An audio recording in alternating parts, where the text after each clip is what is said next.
Hey guys, how are we doing? So we're back on another Overlord video from AniNews. I find these awesome. I learn something new every time. He's very knowledgeable on the stuff, and I thought we'd check out Overlord's OP world-class items explained. How overpowered were world-class items? Well, let's find out. Whoa, 2 Overlord videos within a week of each other? Damn, it must be Christmas or something. No, it's Halloween, Nelly. Episode, but I really just wanted to get this one done first.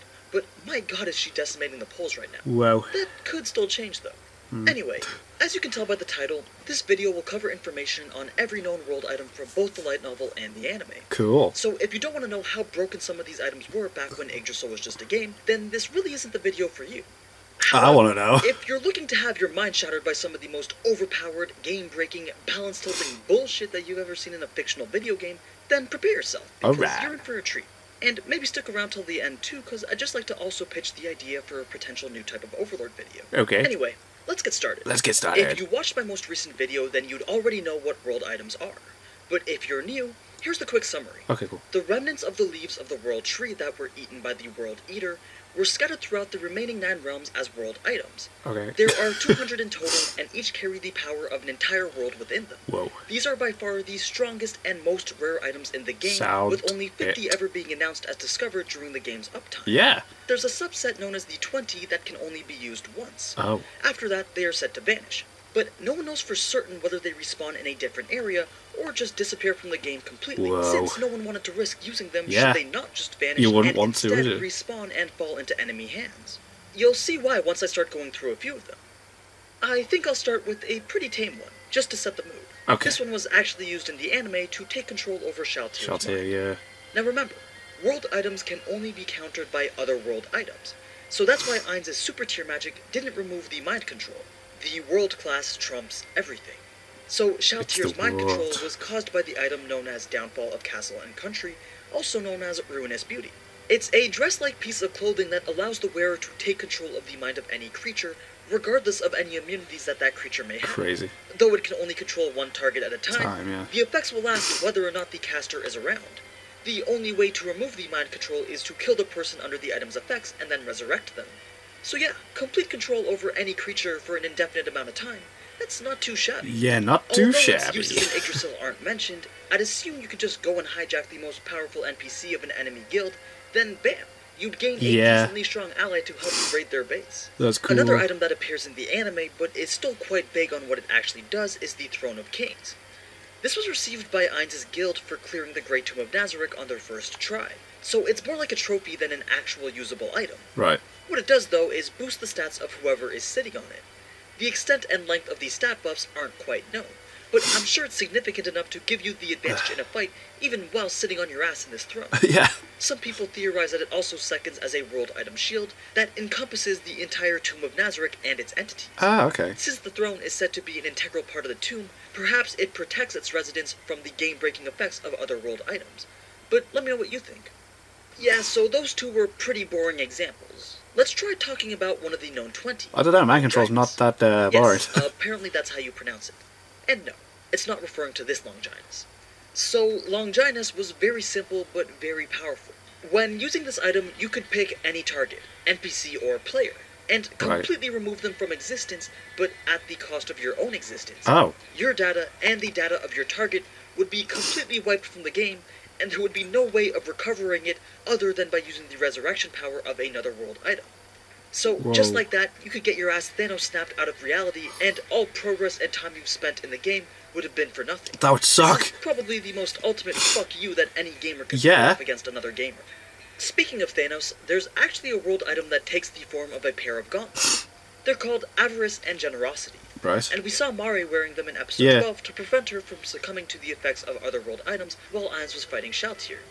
The left and right gauntlet, though very contrasting in appearance, work together to harvest XP and then store them for later use. So it's basically an experience point vacuum. The full extent of how it can be used either in Yggdrasil or the New World is still unknown. But just the fact that it's a world item must give it some rather high XP storage capacity, and might even help fund the use of certain XP costing abilities. It was during that same time that Aura was also given the world item Depiction of Nature and Society, Right. a large scroll that outputs some pretty next level ceiling magic. Cool. The way that it works is a target space is first chosen, then it is isolated into a separate dimension. Apparently, the target space would be first swapped for a painted landscape before being converted into that painted landscape entirely. Everything within the target area, regardless of resistances, would be trapped in this alternate dimension. But that's not all. The user can select from 100 different types of landscapes or worlds to trap the target in. Whoa. Anything from poorly visible monsoons or fog-covered terrains, to more deadly lava-covered landscapes or lightning-filled plains, were all available for selection. That being said, it's not like once you were trapped forever. No, believe it or not, an enemy guild had actually trapped Ainz's guild in one of these separate dimensions. Oh. But they had managed to escape using one of the item's 40 randomly selected escape routes. When I say escape route, though, I don't mean some path marked by the yellow brick road that you could just stroll out of. Okay. They were difficult enough that managing to successfully find No, and the traverse Bowser. one granted you ownership over the world item without having to kill the initial owners. So that's how it came into Ainz's possession. Moving on, we have Albedo's own personal world item, Ginnungagap. Ginnungagap? Ginnungagap. I don't know. It was That secretly one. given to her by her creator Tabula. Named after the primordial void from Norse mythology, this wand-like item is considered to be the most powerful world item against physical objects. It's said to be used to obliterate large areas, but when trying to wipe out a single target, it wouldn't be nearly as strong as an upgraded Divine class item.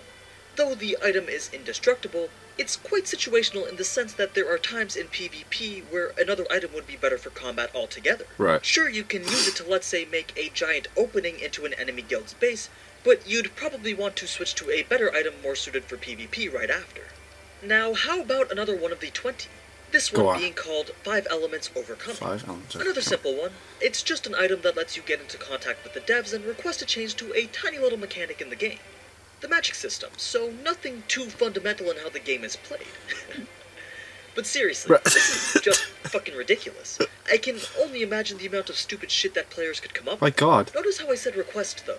So that means that the So it's not devs necessarily wouldn't gonna accept happen. something as ridiculous as reversing the tier system to make Tier 1 the strongest and Super Tier the weakest. At least I hope. It's thought that this was the world item that was used to monumentally change the New World in the past, but that's just a theory. In anime, yeah, no, we're not going there. Now, a lesser-known world item is the Caloric Stone. Caloric This was stone. obtained accidentally by Ainz Ooal Gown after gaining control of all 7 hidden mines that contained rich deposits of what's known as prismatic ores. Cool. These minerals are considered far rarer and higher quality than Rarer. adamantite. After using their monopoly on these 7 mines to utilize and stockpile a large quantity of prismatic ores, their stock of the mineral known as celestial uranium had converted itself into the caloric stone. The full extent of its power is unknown, but it can be used to make a request to the GMs of the game. Right. What that request entails, no one is really quite sure. Oh. It can also create or buff armor and weapons, or apparently be used as a golem's core.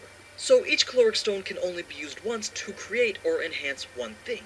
But stockpiling more of that same mineral is thought to produce another one, though Ainz's guild was never really able to do so as they had lost control over one of their 7 prismatic ore mines. Which leads us into the next world item, known as the Ouroboros. Ouroboros. This is Cool another name. one of the 20 that, just like the 5 Elements Overcoming, can be used to make contact with the devs and request a single wish. Sort of like a better version of Wish Upon a Star. Right. In the novel, Ainz had mentioned that when his guild had the monopoly on these 7 mines, another guild had used Ouroboros to restrict everyone except from their own guild members to enter the entire world that the mine was in for an entire month. Oh, wow. I mean, really? That's the best thing that you could come up with? Isolating yourself from all other players so that you can gather all rare metals before anyone else could? Why not just wish for a stockpile of rare metals? Yeah. Or just wish for everyone else's metal to be taken away? Or just wish for those metals to become useless? There's so many things that they could have asked the devs for. Oh, well. I'm sure the devs have to negotiate with whatever unreasonable requests that these players come up with, but restricting access to a world for a month doesn't seem like that big of a deal from my perspective. Especially when you can ask for anything. But oh well, to each their own, I Yes. guess. Let's finish off now with the last 2 of the known 20. Okay. First up, we've got Ahura Mazda, Ahura named after the Mazda. creator and god of Zoroastrianism, which is one of the oldest religions in the world. It deals with the 2 constructs of good and evil, but more so that those who are evil will be punished, and evil in general will just be destroyed. As such, Ahura Mazda deals significant AoE damage to Area targets that of have effect. negative karma, meaning that they're aligned with evil. The range of this attack spans across the entire world, so it's Whoa. essentially a global attack on evil characters and NPCs. A lot of people tend to theorize that it's a counter to an unknown world item that can spawn an unlimited number of extremely strong demons.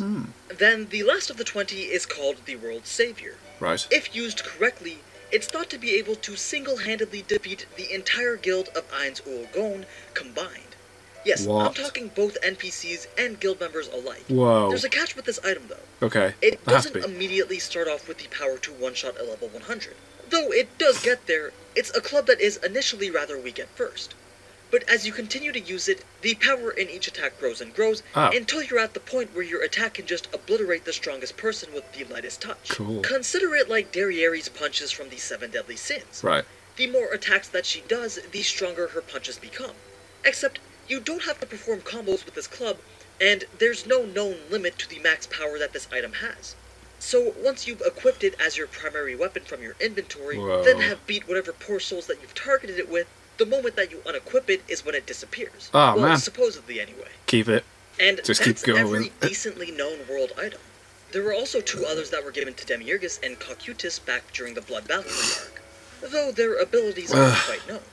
You can speculate what they're capable of by reading up on the legend that their name derives from. So, you've got Hygeia's Chalice from Greek mythology, a treasured cup that once belonged to the daughter of the god of healing and medicine. So it's probably a healing-based world item with either massive AoE healing effects or single-target instant regeneration. Then there's Billion Blades, though the generic name Billion isn't quite Blades. useful in deriving its source from the legends. Atlas was also a world item that once belonged to Ainz but was stolen. Ah. This one named in reference to the Greek titan who was most well known for being condemned by the gods to hold up the sky on his shoulders for all eternity. I'm not really sure how that could be embodied by an item, but I'm sure you guys have some ideas that you'd want to share. So let me know in the comments what you think that some of these world items can do. Anyway, that's pretty much all the world items that have been mentioned Cool. so far. As you can tell, Ainz's guild had the largest collection of world items, Yep. boasting possession of 11 of them. So if you were That's planning to mess some with them, then sick you did collection, definitely isn't need it? an equivalent number of them if you didn't want to get your ass banished to the Shadow Realm. Now, before I go, as I said in the beginning, I wanted to pitch a potential new Oh, type yeah. of video by you. What would you guys think if I started a series in between these explained videos that covered events from the light novel that were skipped in the anime? If That'd be you've ever cool. been on the Reddit episode discussion, you'll see a user by the name of Jin4 who also a very thorough description of the events that were missed out from the novel. I've actually reached out to him and we're in the process of working something out. So if that's a type of video that you'd all be interested in, I would like to know differences. then I let love me stuff know, like and I'm that. sure him and I could come up with a decent pilot episode together. It's like But as always, thank you so much for watching. Fox and in if you Anime? enjoyed this Fox in type of Anime does, content, then you already know what to do. So until differences next time, between ciao. Attack on Titan episodes and how it went happen in the manga and stuff, which I like. But yeah, that was cool. Some pretty damn powerful world items there. So yeah, sorry, I'm still not feeling too good. So I don't know. My brain goes to mush when I try and think of things to talk about. But yeah, thank you guys very much for watching. What do you guys think of that? What do you guys think of this? Click like, subscribe if you haven't already. Leave comments down below. Let me know what I should watch and discuss in future videos. And I'll see you guys. That's all of you guys. Next time. Bye.